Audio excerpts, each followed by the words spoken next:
Assalamualaikum warahmatullahi wabarakatuh. Halo guys, kembali lagi bersama saya Bobby Heden. Dan kali ini kita akan bahas tentang bagaimana para capres ini ya, itu Prabowo, Ganjar dan Anies itu punya visi misi bagaimana untuk mengatasi harga beras yang mahal.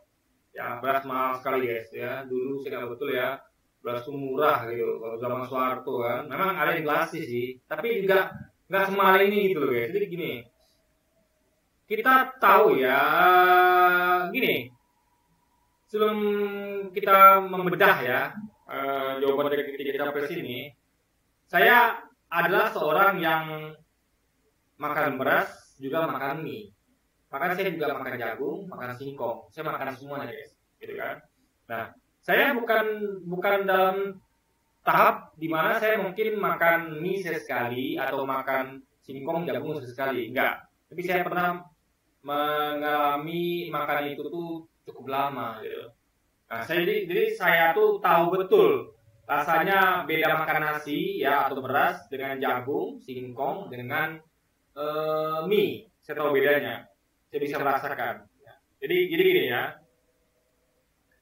Sedikit sebelum kita masuk ke topiknya, jadi gini ya. Mie itu memang enak, saya akui enak gitu. Nah, tapi Anda yang pernah coba makan mie bukan sekali ya, bukan sekali dua kali, tapi terus selama berbulan-bulan, dan itu pernah saya, dan sekarang saya masih juga gitu. Untuk di saat-saat dimana beras mahal, ya saya makan mie. Saya itu pernah makan mie itu berbulan-bulan gitu. Bahkan tante saya itu memang makanan pokoknya mie. Nah, saya nggak tahu apa yang dirasakan dia rasakan katanya enak. Kalau dia tuh memang orangnya jijik makan nasi. Bahkan waktu itu pernah nenek saya itu ya memasukkan nasi di bawah mie-nya untuk mengecoh dia. Karena kan tentu nenek saya tuh nggak pingin anaknya tuh tante saya ini makan mie terus gitu kan. Karena ada yang bilang penyakit lah segala macam gitu kan. Nah, tapi nggak bisa mempan guys. Memang dia nggak bisa makan nasi, bukan nggak bisa ya, jijik gitu. Nggak tahu kenapa guys.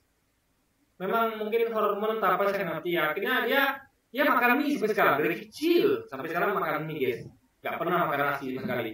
Paling pulut dia masih bisa makan ya, tapi nasi tidak. Nah, kita ngomong itu kan orang yang kayak tante saya ini kan jarang. Tapi kita ngomong orang kayak saya, orang kita normal yang makan mie gitu kan. Bukan orang yang memang jadikan mie sebagai makanan pokoknya. Saya makan mie ya, belum bulan, memang rasanya enak, saya akui enak, saya suka mie. Tapi terus terang guys, saya rasa ada yang kurang. Karena memang dari kecil saya makan nasi, dari kecil makan nasi, makan mie paling berbulan-bulan, makan nasi bertahun-tahun, belasan puluhan tahun makan nasi. Rasanya ada sesuatu kurang dan rasa kenyangnya beda guys. Saya tidak pernah mengalami rasa kenyang yang sekenyang makan nasi gitu. Nah, karena nasi itu adalah suatu kepuasan sendiri. Kayak ya komplit gitu. Kenyangnya tuh yang nggak ada komplain gitu guys. Betul-betul kenyang, betul-betul begah, betul-betul puas gitu guys.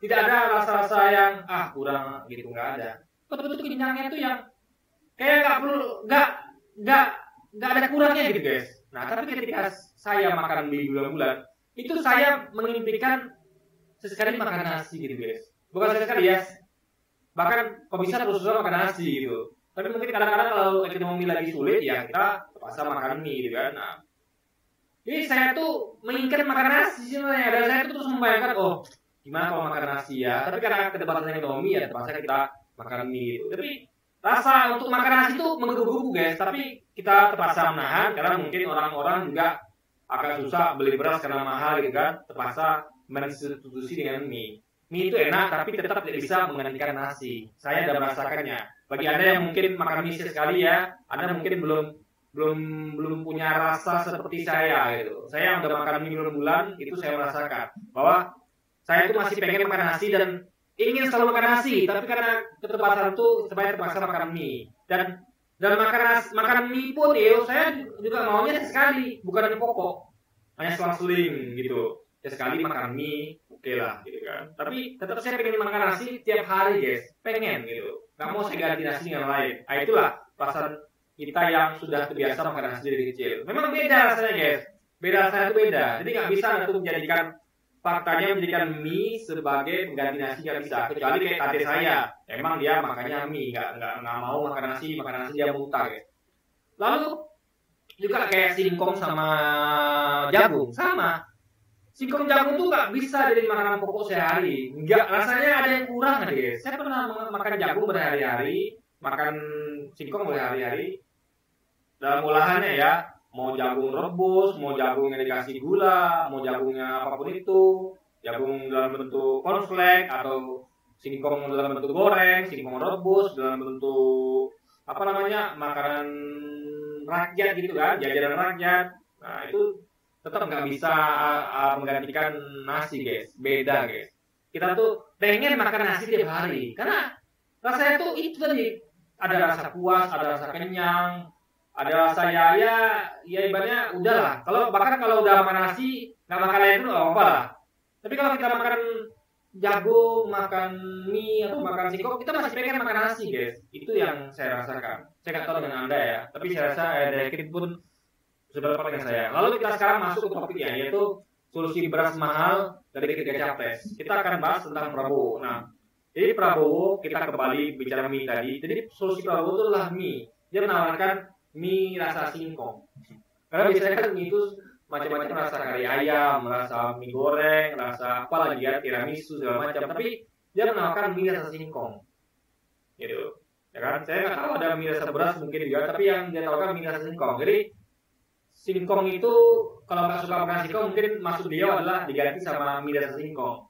Karena mungkin beliau menganggap mie itu enak. Memang mie itu enak, tapi nggak bisa dimakan pokok. Nah, artinya Prabowo gagal dalam menjawab solusi beras mahal. Karena kita pengennya kan harga beras murah, bukan masalah mengganti-ganti dengan produk lain. Karena itu adalah suatu hal yang tidak menyelesaikan masalah pokok. Kita ngomong berasnya loh, bukan menggantinya beras. Kalau kita tanyakan, bagaimana kalau untuk mengatasi kelangkaan pangan gitu, ya kan?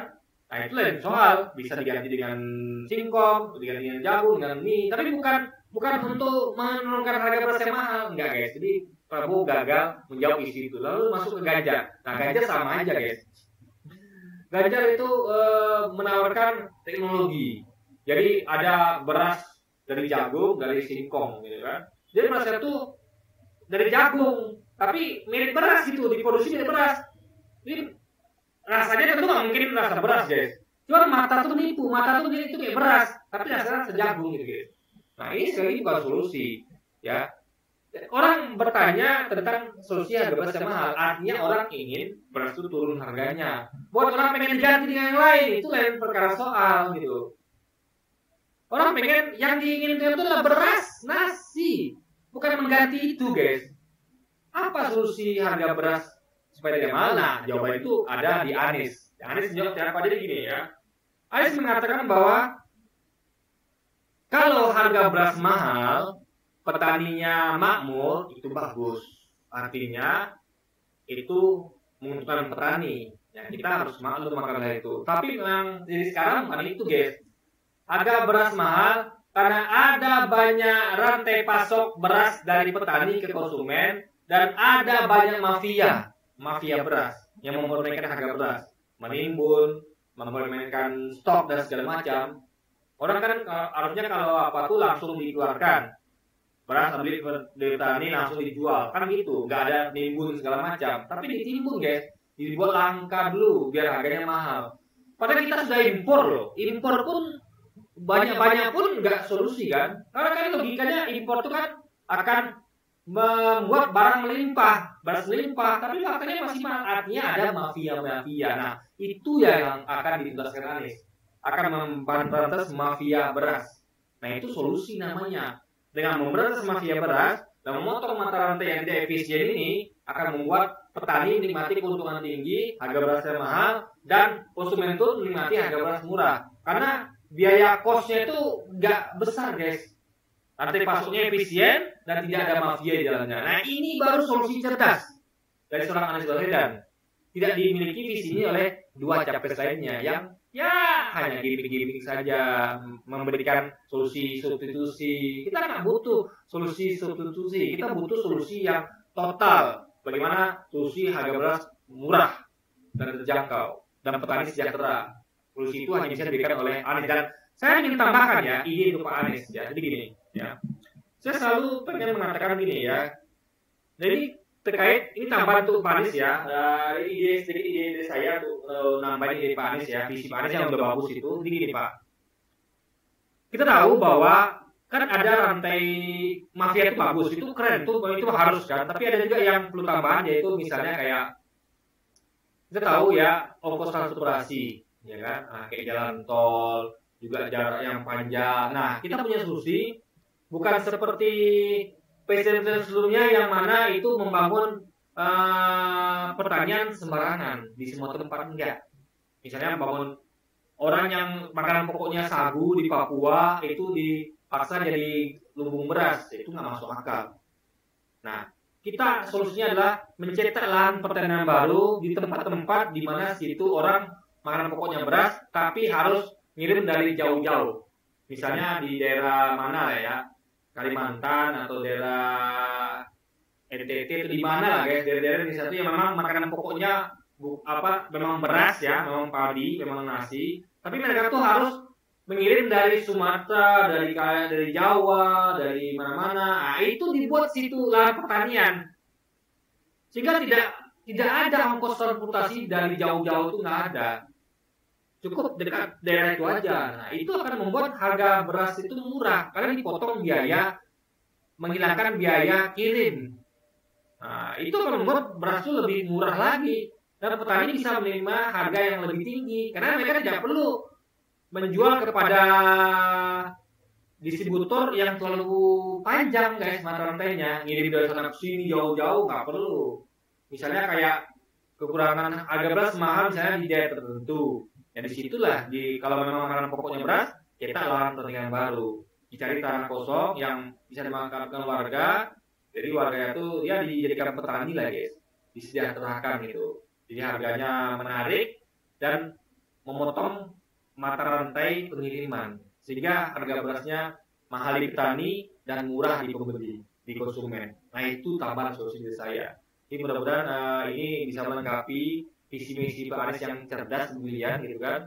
Dan kita butuh pemimpin seperti ini guys, bukan pemimpin yang hanya memberikan solusi sementara, solusi fix gitu guys.